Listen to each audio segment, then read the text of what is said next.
Hey! Ladies and gentlemen, welcome back to the YouTube channel. Thank you all so much for stopping by. Morgan is back on the YouTube channel once again, and now you might be thinking to yourself, why? Why, Othinus? Why are we talking about her again? Well, apparently she's a fan-loved servant among all gooners who love the Nasuverse for reasons, and, well, because I feel like she also deserves a video in above its own. If you guys like the content you see on the YouTube channel, be sure to drop a like on the video and feel free to subscribe. It definitely helps grow the YouTube channel and puts me one step closer to hitting my goal of 10,000 subscribers. Plus, if you do like the video, it just shows me that you want me to cover more Fate servants and do long-winded videos like this. So the more likes it gets, the more attention it gets, the more videos I'll do of it. Pretty fair trade-off if I do say so myself. Oh, and besides, I'll send you your favorite body pillow of your favorite servant. So I don't see what the downside is. I mean, I already have 4. Don't make fun of me. I know I have a problem. Firstly, we need to start off with this with Morgan and what she's capable of doing. Morgan is capable of burning the Tree of Emptiness. The Trees of Emptiness contain galaxies inside of them and maintain the existences of lost belts. This is very important because those lost belts are separate parallel space-time continuums, which also contains multiple stars. One reason why Mommy Morgan is so powerful is because she also has access to her weapon Rhongomyniad. But don't worry guys, I'll get back to this later. It's not like I've covered how powerful Rhongomyniad is before, but I'll do it again because why not? But we'll get back to more of that later. One vital piece of information that we need to talk about is the magical energy value of what Morgan has with her Noble Phantasm. Each Noble Phantasm within the Fate franchise has a magical energy value. For example, Gilgamesh's Aya is ranked at 4,000. So with that being said, what would you guys think Morgan's is at? 69, 2,900, 6,000, 69,000, 3 fucking million. Oh, don't worry guys, I did the math for you so you didn't have to. That is 750 times more than what Gilgamesh's is. Mommy Morgan is out here making Gilgamesh her bitch, and people really do think Gilgamesh is all powerful. Yeah, he's powerful, but he ain't nowhere near like top 10. Ain't nowhere near top 10. Like, god damn. With Rhongomyniad, it has the power to take down even YOOOO Marie, and we know how powerful YOOOO Marie is, right? Like, let's not cap here. YOOOO Marie is busted as fuck. And you know, it's really funny I say YOOOO Marie, right? Because let's just say there is a video coming out that showcases why she's so powerful to a certain extent compared to others. That's all I'm gonna say. Yeah, that's all I'm gonna say for now because New Year's is coming up and I guess I got something planned for New Year's. But what this means is that all feats from the hot mama Lion King Artoria also goes to Morgan. When mommy Artoria is using Rhongomyniad, she was planning on destroying the whole world or the first layer of the planet's cosmology. If you're looking for a reference in power, refer back to the Solomon movie from what Gotia was trying to do. Remember guys, Gotia is strong as fuck, bro. Don't be sleeping on Gotia. Not top 10, but don't be sleeping on Gotia. He pretty fucking powerful. Also, can we take a second to explain that every servant that appeared in Solomon's temple has immeasurable speed?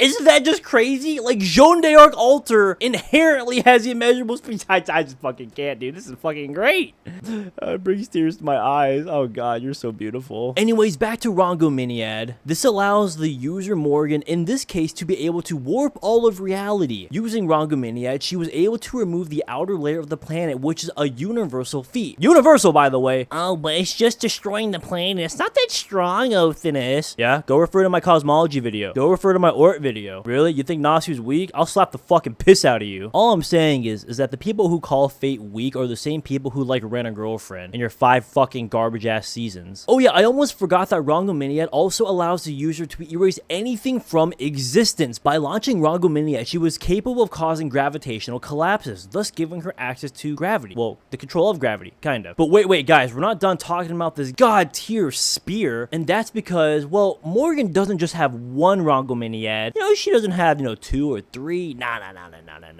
No.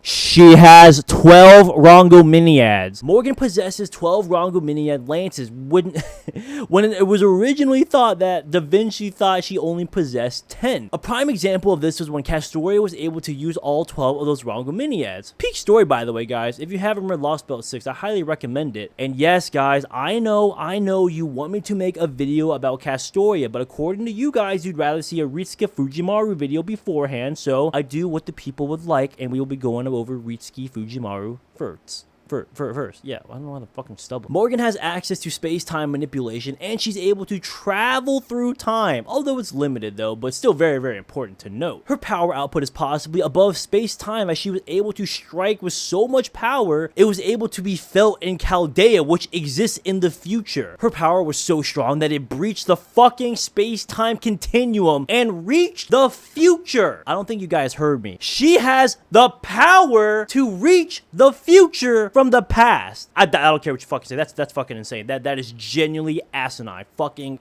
She can use the calamities as her magical energy to turn pan-human history into her territory and destroy the Fey Lost Belt, while simultaneously destroying the human world. She can exercise Magecraft on the level of true magic. An example of this is with the Infinity Mirror.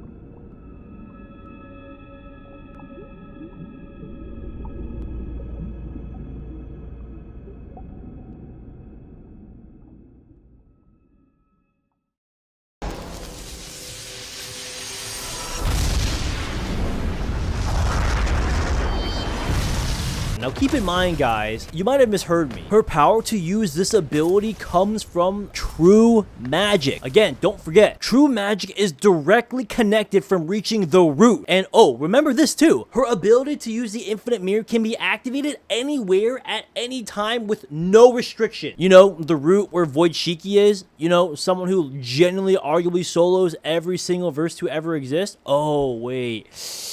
Oh yeah, I haven't made a certain video yet. Oh, this is kind of awkward. She can recreate Chaldea's summoning system after only seeing it once. She uses ray shifting without a coffin, which Chaldea couldn't even reenact. Time travel, whatever it may be, plus she also dealt with the calamity by setting it to the past. So not only does she be able to time travel, but she can also BFR things whenever she wants. It's later revealed Chaldea only fought a clone of Morgan, who wasn't even using her power. Even with that being said, Chaldea and Castoria, who's Lost Belt King level, who's at Lost Belt King level, still struggle to defeat a mere clone of Morgan that wasn't even using her full power, to the point where Castoria and Chaldea couldn't even fight anymore. Her clones were also stated to be equal to her in quality and power, and she can create magnitudes of them and maintain their existence with no problem, no effort whatsoever. But here we get to something more controversial. Morgan has or possibly has plot manipulation. Let me explain. Lost Belt 6 was stated to be a story crafted by Morgan, who had no place in besides a fictional history crafted by her. She has the power to make people fall asleep. She also has the power to manipulate curses. To no one's surprise, she can control the laws of the world and has the power to seal things. With her guardian, she can inscribe laws that allow only the innocent to pass. It's a magecraft from the age of the gods. She can seal certain parts of the land, change positions of the buildings, and entire layouts of the city. She absorbed magical energy of the Tree of Emptiness, succeeding in reshaping her Lost Belt after creating the Tree of Emptiness to wither, turning her territory into a lost world, changing the British Lost Belt into a timeline equal to proper human history. Once again, showcasing that she can warp all of reality. It's made pretty clear that you won't touch the root. Also, it's very important to know where it's coming into contact with, and if you come into contact with, it means instant death. True magic,